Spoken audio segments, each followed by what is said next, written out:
Sosa va a haber una investigación imparcial. Entonces, ¿cómo ve al respecto? Porque siento yo que el Grupo de la Resistencia siente el apoyo, por ejemplo, de Ana Pineda y de Sandra Ponce, pero están a la misma vez en instituciones o en lugares donde se dice que son golpistas, que son parte de la dictadura y entonces son organizaciones que no están legitimándose.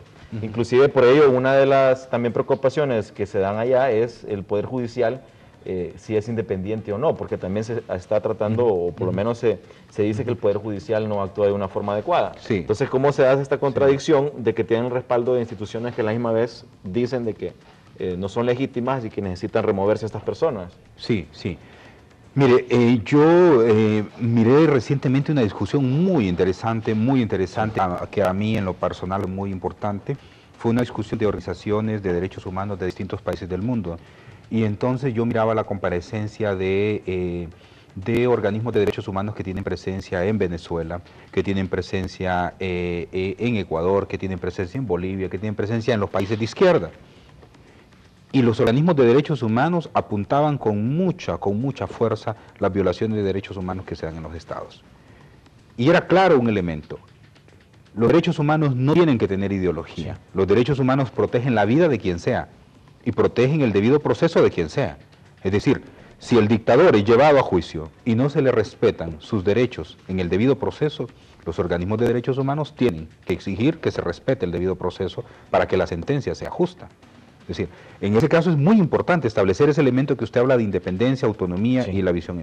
Sí, en cambio, luego el Estado, comisionado realmente independiente, el comisionado también desafortunadamente no tiene legitimidad. Claro, pero es que por sus hechos no. Se recuerda el primer informe que sacó el comisionado de derechos humanos.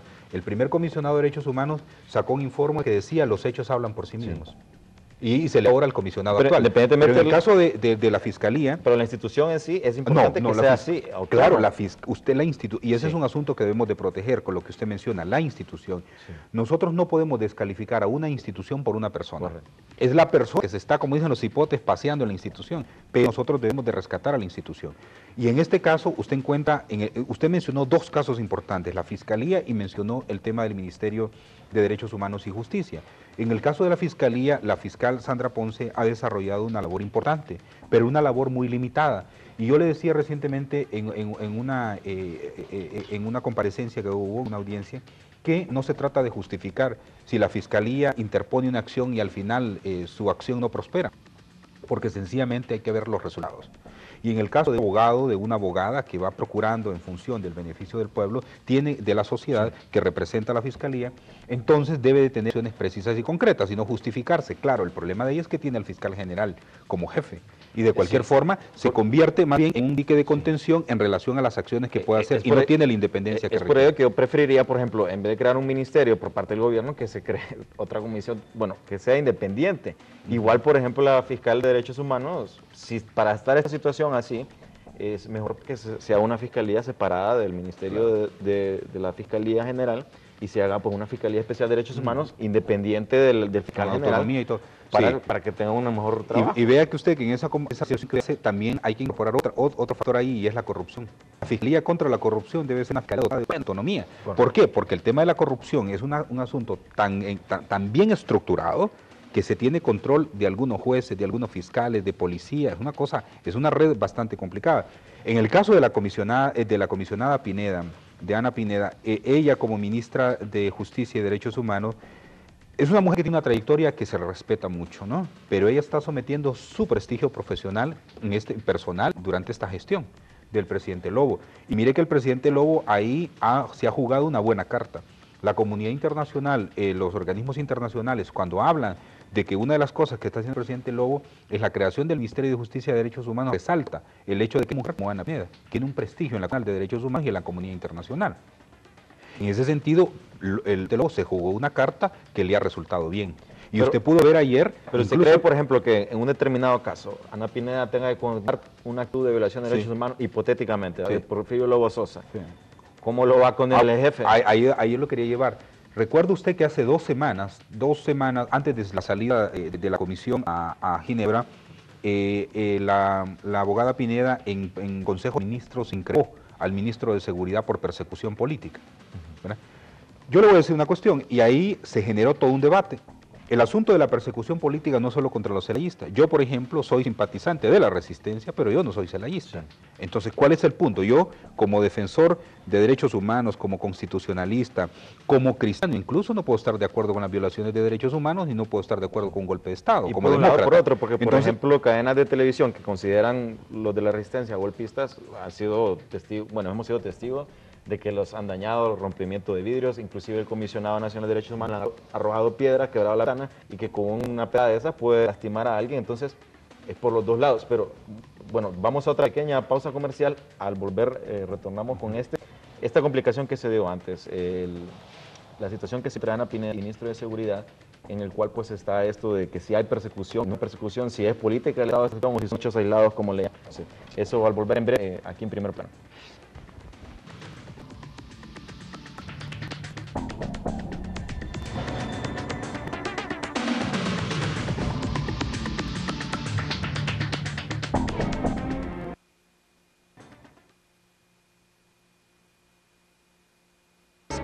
Se conviertan en una película de horror.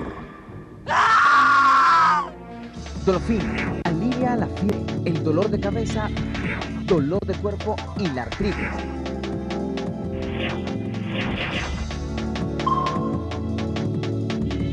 Dolofin, al dolor le pone fin. La otra cara de la moneda te trae todo lo que no sabías de Perfiles. Como mi tío, fue como mi padre. Yo me crié nada más mi mamá, madre soltera. Yo empecé a trabajar muy joven. Esa etapa de la adolescencia me corrió muy rápido. Monumentos. La catedral fue construida en 1753 por el padre José de Simeón Zelaya. Una imagencita que es aproximadamente de 7 centímetros, que tiene las facciones típicas de un hondureño. Historia.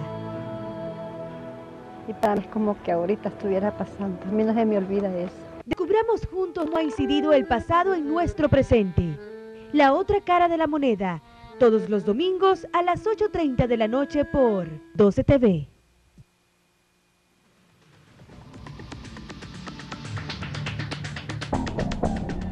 Bueno, continuamos en Primer Plano abordando sobre algunas conclusiones de lo que pasó el día de ayer con la presentación del examen periódico universal de derechos humanos y también tratando pues, de descifrar y analizar cuál es la situación real y qué consecuencias vamos a tener ante esta situación, porque se dan recomendaciones que no son vinculantes, o sea, lo que se dice allá no es vinculante, pero obviamente se deben de tomar acciones para demostrar como Estado de que se está defendiendo los derechos humanos y eso pues está permanentemente monitoreado por las Naciones Unidas. Hablamos sobre pequeño traspié que hubo entre Ana Pineda y el ministro de Seguridad. Ana Pineda argumenta de que hay persecución, principalmente gente de la resistencia por otras personas o personas de otros grupos, pero que difieren de la ideología política y entonces se les persigue. Y el ministro de Seguridad pues argumentó de que no, eso no es así, de que no es una política de Estado y Seguridad está tratando de darles el servicio a todos por igual, independientemente ya sea del color político o la ideología que tenga. Y Sandra Ponce fue un poco más cauta y dijo de que no tiene todavía pues información para determinar si esto se está dando como una política y considera por los momentos que son hechos aislados. Sí, mire, creo que eso era de esperar en relación a la postura de la ministra Pineda en función de su forma de ver los derechos humanos, entonces, o más bien en su formación de derechos humanos. No había duda que en algún momento iba a surgir una mención de esta naturaleza, lo cual no significa que esto ha concluido. Puede ser que la cuestión se profundice en relación cuando haya los niveles de exigencia por parte de las distintas instancias poder velar las acciones de derechos humanos. Era de esperarse un choque de esta naturaleza. Y eso sucede en lo que usted mencionaba al inicio, que pasa cuando una persona que es parte del Ejecutivo increpa a otro del Ejecutivo, o la violación de derechos humanos que podría caer el mismo presidente de la República, por ejemplo, al establecer un toque de queda, por ejemplo. Por eso ¿verdad? que yo considero que esa creación del ministerio, lejos de ser un avance, yo lo considero un retroceso. Bueno, es que ahí lo que debimos, abogado, ¿se acuerda que en un momento discutimos que lo ideal era, ya teníamos el comisionado de derechos humanos, lo ideal era depurar el comisionado de derechos humanos, porque es una institución realmente fundamental, autónoma, autónoma, independiente, tiene todas las características. El único problema es la persona que está frente al comisionado en este momento. Pero igual tiene su periodo, va a terminar y en ese marco yo creo que vimos en este momento en la comparecencia del examen periódico universal, nosotros vimos cómo los estados reconocen de parte del Ejecutivo dos cosas, la creación de la Comisión de la Verdad y que reconocen la creación del Ministerio de Derechos Humanos. Sin embargo, incluso aquellos estados que reconocieron al Estado hondureño, al gobierno hondureño, establecen que las violaciones de derechos humanos deben de ser investigadas y deben ser castigados los culpables, porque no se puede quedar en impunidad. Ese fue, por ejemplo, el caso de Costa Rica, que Costa Rica fue muy condescendiente con Honduras, y también habrá que hablar como otros estados como Guatemala habló de que Honduras era un modelo y que incluso quería copiar lo de Honduras, ¿verdad? Pero en el caso de Costa Rica, que fue muy firme, estableció cuáles eran sus objeciones en relación al tema de derechos humanos, aún con el reconocimiento que le da al señor Lobo Sosa. Hay que recordar, abogado Marvin, que es interesante que la teleaudiencia tenga en cuenta que el día lunes, recordemos que el Estado hondureño se presenta ante el Consejo de Derechos Humanos, el Consejo de Derechos Humanos de las Naciones Unidas. Esto está conformado por 47 estados, tal como usted lo explicaba al principio, pero están los 192 estados, puesto que algunos estados están interesados en interpelar al Estado hondureño, y de todos esos estados, 45 hicieron preguntas a Honduras. En ese momento en que se comparece ante el Consejo, hay una troika. Troika significa 3 estados. La troika está compuesto, para Honduras, está compuesto por Rusia, por Inglaterra y por Tailandia. La troika tendrá que brindar la memoria que levantó del día de ayer, que son esta serie de documentos que ya prácticamente están, ¿verdad? Que son esta serie de documentos de las distintas intervenciones de los estados, donde están las preguntas y las observaciones y las recomendaciones. En este sentido, él tiene 48 horas para presentarlo. Las 48 horas se cumplirían el domingo, pero como es un día no laborable, tendrá que presentarlo el lunes. El Estado hondureño viene y en ese momento dice, aquí están las recomendaciones emitidas, las 150 aproximadas recomendaciones, 180, que presentaron los 45 estados del mundo. Entonces el Estado hondureño dice, bueno, el Estado hondureño puede hacer 3 cosas: aceptar una recomendación, rechazar la recomendación o posponer su aceptación o no. Entonces, en ese caso, el gobierno hondureño podría decir, bueno, en relación al tema de la Comisión contra la Tortura, no acepto esa recomendación porque hace 2 meses yo ya juramenté la Comisión contra la Tortura, que fue lo que hizo el presidente Lobo. Sí. Pero en el caso de decir, bueno, en el caso de lo que se menciona sobre una política efectiva para evitar el femicidio y la trata de personas, el gobierno hondureño acepta esta recomendación y acepta ese.